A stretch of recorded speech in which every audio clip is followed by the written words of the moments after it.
We did an underground buried downspout system for one of our very own, a brother that spends a lot of time in the trenches with us, our master electrician, Tom. Here's what we did. So check this out. I had Tom tell his gutter guy to change out all the downspouts from 2x3 to 3x4. Check it out, man. And they did it while still using the smaller gutter. So these gutter guys that tell you it doesn't match up, I'm going to show you what that looks like, and I'm going to show you what they mean. But it can be done so that you're not buying all new gutter troughs. Check this out. So instead of a 2x3, we have our vented Cleanout leaf filter in the 3x4. Tom will be able to clean out the leaves so they don't clog his line. And then every once in a while, he can take the center of that screen out and then push a garden hose through that 90, because all the shingle gravel falls off the roof and it just plops and it just sits there. But you just flush it right down to your inline catch basin. Now that inline catch basin is our 5-year sediment trap for shingle gravel. Now we used a solid cover here at Tom's. This is shaded on this side of the house, and I'm worried that if this basin holds any water, he might end up with some mosquitoes. So we wanted to use the solid plug in the center. Super easy to just take a screwdriver, pop that solid cover out, clean that catch basin out every 5 years. That's a key part of any good drainage system. Shingle gravel builds up in lines.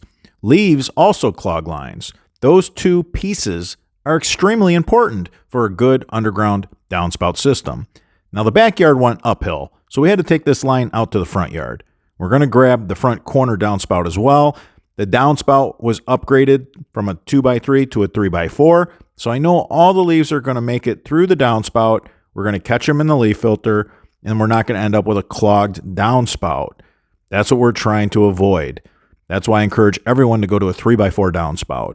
We had to dig through this mound because this big tree raised the front yard. You have to do that. Always remember that if you got a big tree. The three main components to any roof runoff system: a pop-up emitter, a really good one, a strong one that lawnmowers won't break. An inline catch basin is a must. You want to catch all the shingle gravel so that it doesn't clog your line. And then the final component to an underground buried downspout system that's really important, you want to catch the leaves, because the leaves can clog. It's always a good idea to run solid pipe by trees. Don't put your pop-up by a tree if you can help it, and don't put your inline catch basin by a tree. This is one solid pipe, no fittings, no couplers. The guys did this intentionally because they're getting around this big tree. Trees are the number one enemy of underground buried downspout systems. Make sure you take your line past the tree so the mound the tree creates doesn't trap water. If you found any of this information helpful, give us a thumbs up. It supports our channel. I'm your host, Robert Sherwood, and until the next video.